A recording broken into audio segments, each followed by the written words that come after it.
I would like to also start with a bit of a personal history, a bit of a personal story, as many people today and yesterday. If you attended yesterday's keynote, you may remember that about 10 years ago, back in 2016, when Keimer was responsible for ITIL development and ITIL publications, Axelos published their ITIL practitioner guide, which was a beloved baby of the team those days. And then it had mixed reception, as Keimer described previously yesterday. So he decided maybe it's enough to take the blame, and it will be a safe idea to invite someone who will be taking the blame while he will be taking the praise. So by that time, coincidentally, in August 2015, I moved out of the country that I had been born in, and I decided that I don't want to live in that country anymore. Given that that was Russia, you may understand some reasons. And I made Czech Republic my new home. And I moved to Teplice, and I lived for a year here until I received a job offer from Axelos, when Keimer started building his new ITIL development team, and that was November 2016. So I left my, as it turned out, temporary home in Czech Republic and moved to the UK and lived there since. And since then, I have been responsible for, because Keimer wisely left the company. Half a year later, he built the team and invited Akshay, who you listened to yesterday probably, and myself. And we started working on what eventually became ITIL 4. And back in 2019, we released ITIL 4, but we were still there. We needed to work on something, and we continually developed ITIL since. And as many of you could have seen already on social media today, today is the official launch or announcement day for ITIL version 5, for the next evolution of ITIL. And that's what I'm going to talk about today. So based on the experience, it will last more than a year, so it's ITIL in 2026 and beyond. That's what we are talking about today and why we are talking about today, why we are talking about this today. I will start, however, with a few industry trends and challenges that we have been observing during the ITIL 4 time in the last, let's say, 6 years. And that we were trying to address with this evolution. And then I will briefly, because I'm used to talking about this for 2-3 days, which we don't have for that, but I'm pretty sure there will be more information and more communication later. I will briefly describe what I believe are the most important changes, and I will introduce the new structure of publications and the most important changes in the content. And then, in literally one slide, we'll try to show what's in it for you, whether your organization or you personally as a professional, and hopefully we'll have some time for Q&A as well. So I'll be quick, I hope. What we've been dealing with in the recent 5-6 years. We can probably list more than we have on this slide, but at least things on this slide have been already addressed by many speakers, including today's beautiful presentations. So we are dealing with the fast-growing complexity of business environment, technology environment. The pace of change is growing, the number of connected parts is growing, and we just need to embrace complexity and learn how to navigate it, rather than to hope that we will remove it. We will not. We have, as part of complexity and really a bit of a chaos monkey in this context, we have emergence and very fast and sometimes premature adoption of AI, where we adopt AI faster than we learn how to control it. We are, with ITIL, as a product, but also people in organizations, are struggling to find a balance between strategic direction and the big picture and the practicality and hands-on practice guides. That's the balance that we have been trying to find for generations of ITIL, and we know that also in organizations there is a disconnect often between the strategic vision and what people do in the, as Akshay put it yesterday, bowels of the organization. Finally, persistent silos within the technology industry. I believe I talked about this a year ago at this conference. There are people who think of themselves as product people. They create sexy digital solutions for businesses, and they, as they put it, deliver value. They are not here today, most likely, because they don't go to service management conferences. They go to their own product management conferences. And there are people who think of themselves as of service management professionals, and they co-create value rather than deliver it, because they know that value cannot be just delivered. It requires also participation from their recipient. But other than that, these two tribes follow the same guiding principles. We all are focused on continual, or we sometimes call it continuous, improvement based on feedback. We learn that we have to progress iteratively with feedback. We try to think and work holistically. We may use different words for these principles, but the principles are shared. The product management industry has been developing from development and project part of dev, and the operations and service management industry has been developing from ops.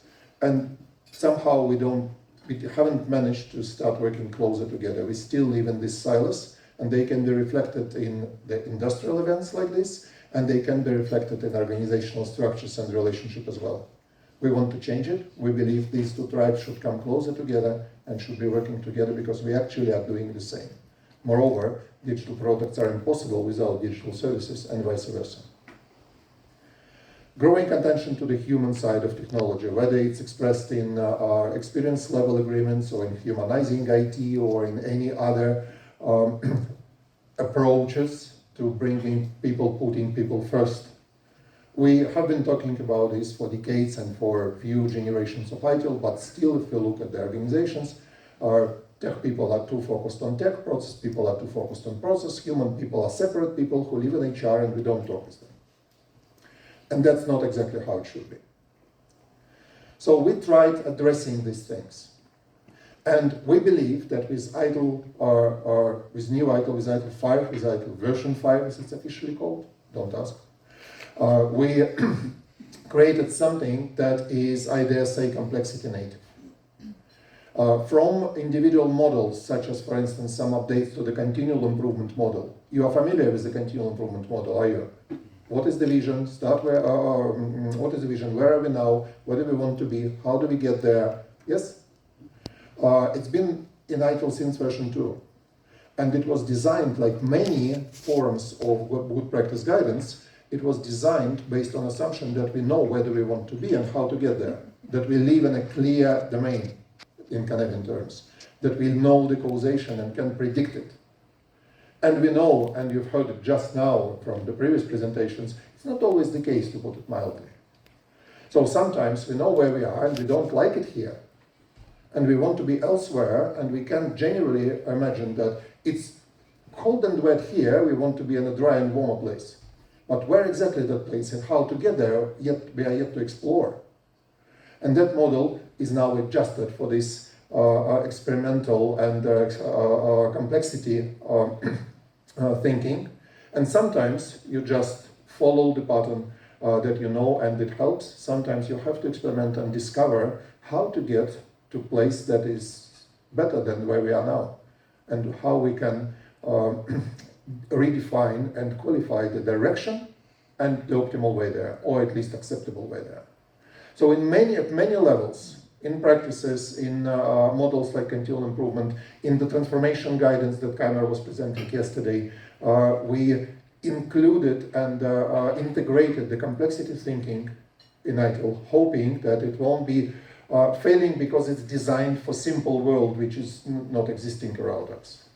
That people will be able to choose between the right pattern of execution, between the right pattern of implementation of their ideas. The same applies to AI.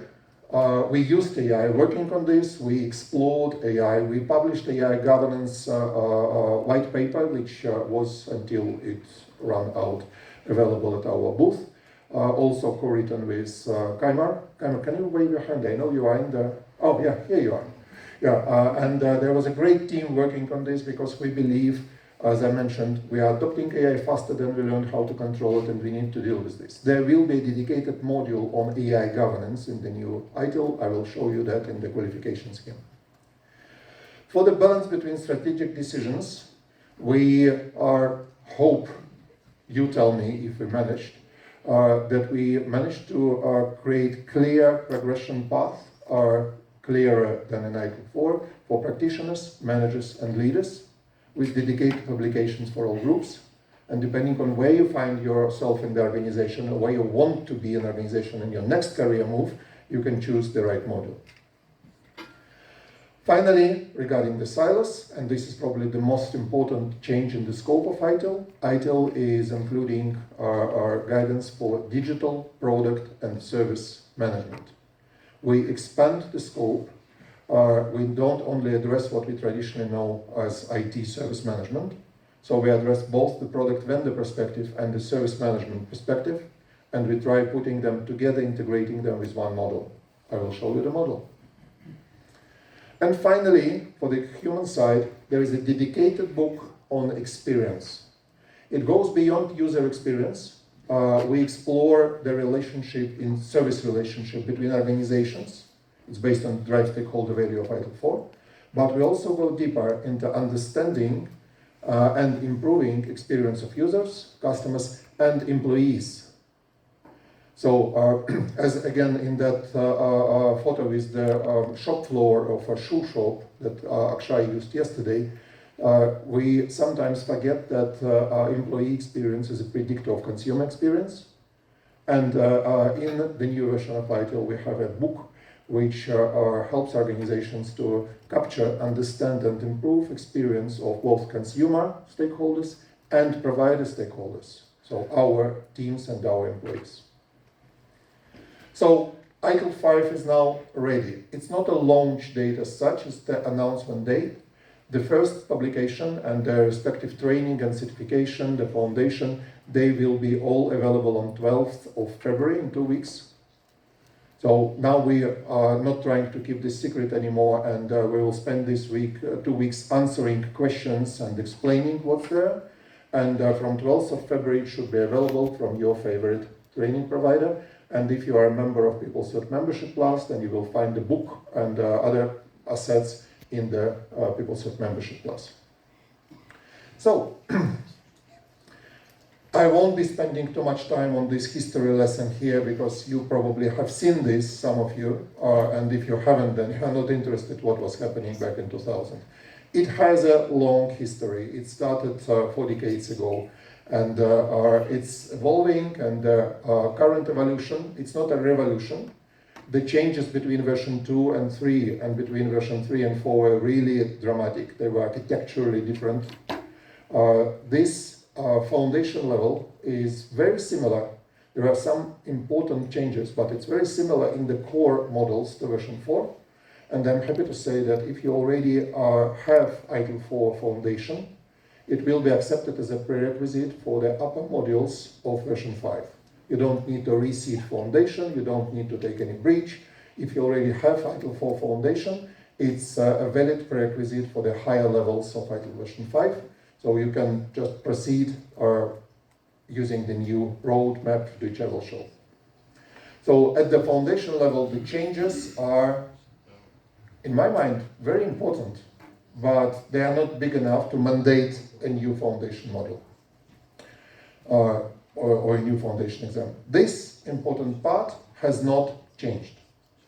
The guiding principles seem to be valid. No one suggested any dramatic changes. We have been doing quite a lot of research before we started the development phase, and this was universally accepted. No one wanted the eighth principle or 10th principle, not everyone, actually I wanted one, but generally it was agreed that we won't change the principles. What is very new? Do we have many people who are familiar with version 3? It did have a life cycle model. The life cycle model included 5 so-called phases, of which 3 were actually phases: design, transition, operation, with strategy in the center and continual improvement around. It was supposed to show both what happens to your service and what we do as an organization. It worked for the former. It didn't really work well for the latter, because organizations do not work in cycles or in any predefined sequence. All these things were happening simultaneously. Another thing that didn't work well with version 3, and we tried addressing it with version 4, was that when you map processes in version 3 or practices in the current language to these phases, then you kind of imply that service level management only happens during design, configuration management only happens during transition, and monitoring only happens during operations, which is not true, because they are connected many to many. But people and organizations were mimicking that structure those days, like 15 years ago, and they were building design departments and transition departments and operation departments that formed silos which never talked to each other. And the SLM left in design and never was involved in transition, which wasn't really what we intended, what those teams intended those days. In version 4, we didn't have a life cycle model, and we had a value chain model which looked cool because it was 3D and had a lot of double words there, but was hard to relate to. So in version 5, you have 2 models, and they look simpler, and they use exactly the same set of 8 verbs, because we're good at collecting verbs, as you know from history. This one, the diamond model, it doesn't have in the official version in the book, it doesn't have the yin-yang behind it, is a life cycle model, and the life cycle is the life cycle of digital products and services. It has 8 stages of this life cycle. It's discover, design, acquire, build, transition, operate, deliver, and support. And most of them, apart from maybe 2, are focused on, and should be focused on, both products and services. You cannot design product without thinking how it will be operated, how it will be supported, how services will be delivered and consumed. You cannot design a service without understanding how the products will be integrated in it and what products it will be built on.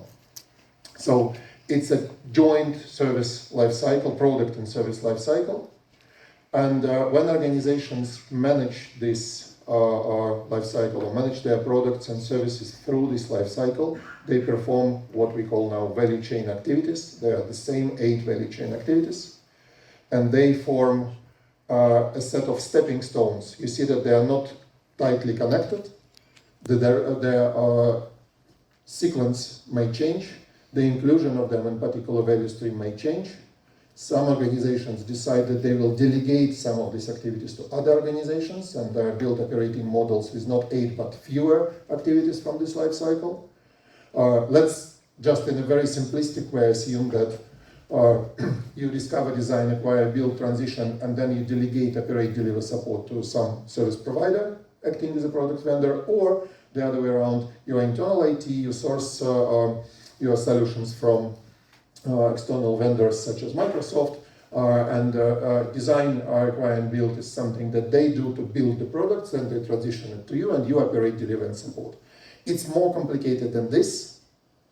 It's oversimplification the way I'm describing it right now, but important thing is that organizations select which of these they will be focusing on for particular product or service, and they may build their value chains, adjusting them, tailoring them for the operating model and for the sourcing model or for the particular solution. And that is a new value chain model, which is in the heart of the very old and the same service value system model, which is called ITIL value system in this version. And they didn't change. It still includes governance and continual improvement and guiding principles and practices and the value chain in center. There are minor updates to governance, for instance, which has additional activity because ISO 38500 evolved and we reflected to continual improvement. As I said, it's more complexity optimized, but the generic composition architecture of this model is unchanged. And we will have 2 books which will be available. So all books after foundation, I said the foundation will be available in 2 weeks. The following books will be released in stages. And these 2 and the experience book are supposed to be available in March. More to other 2 books, transformation and strategy in April. So by May we will be fully released. Your training providers will be receiving this information in advance and access to the material in advance, so there will be some release dates announced closer to the actual release. So product and service, the book that is addressed to digital product vendors and the book addressed to digital service providers, and they both follow the pattern from discover to support. They describe how to manage that life cycle depending on what is your preferred operating model. Some organizations will need 2, some will be using just 1. As I mentioned, there is a dedicated publication on experience. The lead author is Mark Smollett, that many of you know.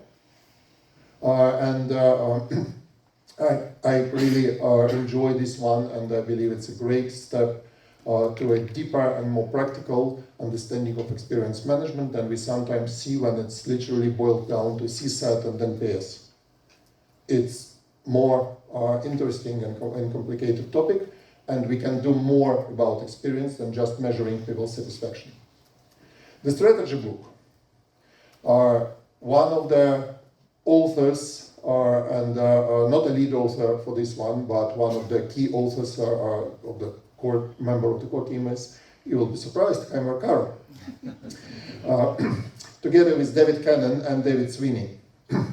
David Sweeney you probably don't know, David Cannon you might know, and that was an amazing team, and they created a very different strategy book with another diamond model for strategy planning and strategy implementation for complex world. It's another complexity native publication which will help strategists to navigate the complex world. The book you already have heard of yesterday and seen, and maybe some of you even took a copy under previous name. So in ITIL version 5 it is included under, sorry, that was the one I meant. The transformation, the book on transformation and basically putting all this in practice. And the one that I originally showed was a book on ITIL governance, ITIL AI governance. The current QR code leads to the white paper, which is available on itil.com, and that will evolve in a full-scale publication with training and certification. The practices remain unchanged for now, and the practice modules, the training on practices remains unchanged for now. But we will be updating practice guides mildly during 2026, integrating the new terminology, addressing the adoption of AI, because now there is a good practice on using AI for some practices, and generally aligning it better with the scope and positioning of the new version. But the practice guides are still valid and provide practical information on 34 practices there. This one we have learned about yesterday in the morning. So ITIL transformation will help to bring all that theory into practice. And this is probably what many people were waiting for. You see that it's similar but hopefully clearer than the one with ITIL 4. As I said, we have the practitioner track, the management track, and the strategic leader or leader track. And to become a practice manager, to get a designation, you can have, just like now, any 5 practices from what's available and a new model of ITIL transformation. So if you are currently already holding the designation of practice manager, you take one training, which is ITIL transformation, and you update your designation to ITIL 5. Same applies to all other existing designations on the right-hand side here. So if you are a strategist, you just take transformation and you become ITIL 5 strategist. There is no additional bridges or any other things. More complicated system is with managing professionals. You know that in the current version we have 4 modules there: CDS, DSV, DPI, HVAT. And if you know them, that you know what they mean. If you don't need to anymore.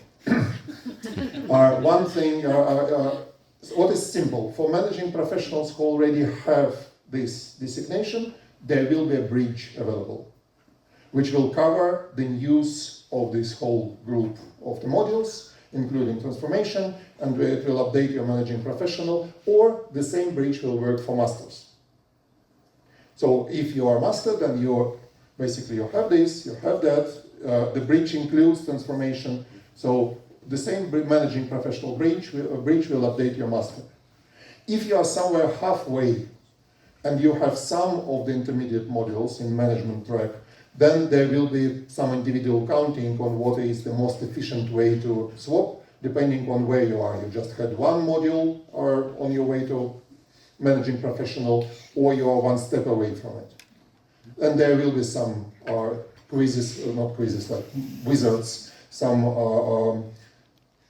interactive ways on our website helping you to make a choice. As I said, new foundation is available from 12th of February, but if you hold ITIL foundation, you don't need to go for a bridge or a new foundation. You can, but you don't need in order to proceed to the following ones. ITIL governance will not participate to any designations. It will also have no prerequisites. We believe that the audience for this is wider than our usual audience, and people who are not even involved in ITIL or aware of ITIL may benefit from that one.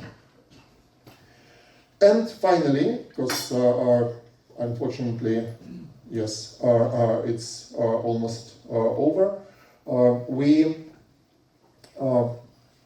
as you see, have some familiar models and some, this is all from foundation, there is more in next level books, and some new. You may be familiar with this one from DSV, and this is now in the foundation. It shows the journey between two organizations engaged in service relationship, basically describing what happens between them. What happens inside of each organization is described with the value system. Our value chain will be supporting what we want to do to our services. So this is a core new model, the diamond one. Just a reminder that value chain activities are combined to form value streams, and sometimes we plan them, but most likely they will emerge, so we can capture what actually we do and how we use these activities. And if we need certain activity in our value chain, then there is a mapping of the practices, because practices and activities are connected many to many. So if I want to do product and service design, then I probably need to develop certain capabilities which are described as practices in ITIL. So would it be availability management, service design, business analysis? So I select which practices I need. In the foundation book there is an appendix which maps 34 to 8. So all activities of the value chain to all practices as enabling or supporting. A new model that you can find in the AI governance white paper is the AI capability model, which basically describes what AI can do for us with some product and service management explanations. And we also go further and we identify which risks are typical depending on what you use AI for and how this risk can be mitigated. It's also introduced in the foundation book, but we don't go into much of details there. That model looks familiar from, especially if I zoom it out and you look from over there, but as I said, there are minor changes which are important because it becomes more applicable in the complex environment. 4 dimensions haven't changed. They have a name of the 4 dimensions of product and service management in this version, but the essence of the model hasn't changed. Description of individual dimensions are updated. And of course the product vendor role here, so when we take technology resources, form digital products and then describe them in service offerings and deliver them, the roles of organizations involved in this co-creation of value are now defined as product vendor, service provider and service consumer. Previously we were focusing on service provider and service consumer. There are roles. This is doesn't mean that there should be different organizations, that can be switched, combined, delegated in different variations. That's, I believe, are all that I have time for to talk about what's inside, and a very quick word on what's in it for you. So conveniently, you see this is structured around the 7 guiding principles of ITIL. So we provide a body of knowledge which addresses the modern challenges. It's easy to switch to transfer to. It's very aligned and very compatible with previous versions, whether it's version 3 or version 4. It feels more recognizable and relatable for those who still think and work in the version 3 terms, but it's clearly an evolution of version 4. It provides a model that has a potential to unite product and service community and the consumers. So it's a more holistic picture and hopefully a more uniting approach. We have some guidance for every stage and every stage of maturity and every stage of actual life cycle management work, of every stage of the practice. So it does enable gradual development, gradual transition, and iterations based on the feedback. So it does fit into this principle. It's a common framework that I said that might bring the currently segregated communities together. It's built with and generally has a lot of recommendations on the modern means of automation, modern technology, and collaboration or cooperation with AI, positioning this not only as a tool but also as an agent in our work. And we really try to make both the overall product architecture and the language more accessible, so you don't need to use AI translators from ITIL to human. At least in English. I want to add one last thing. It's a coincidence. We didn't plan to do it at this conference, where the date of the announcement changed a couple of times. And eventually, it fell on the 29th of January, the second day of this Jubilee event, our 20th anniversary conference, next day after my birthday. I couldn't wish for a better present.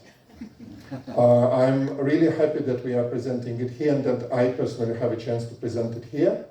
My colleagues are doing it in different places and online, but I believe it's the only live event today where we have this joy and honor of announcing the fruit of our rather long and, I dare say, painful work over last more than a year of actual active development and a lot of preparation and discovery before that. And I want to say thank you to people, some of these people are currently here, who participated in early discovery stages and who helped us to test some ideas, and to people who actually have been working with us on this. We have 2 subject matter people inside of PeopleCert for most of this development time, and 4 are for the smaller part of that time, and the total number of people who were involved in actually authoring is about 100, and people who were involved in testing and reviewing and discovering comes to a few thousands. So it wouldn't be possible without help of the community, and I think I owe you a huge thank you. That's all I wanted to say today. Thank you very much. I hope you will find it interesting and inspiring, and let's see how it works. Thank you.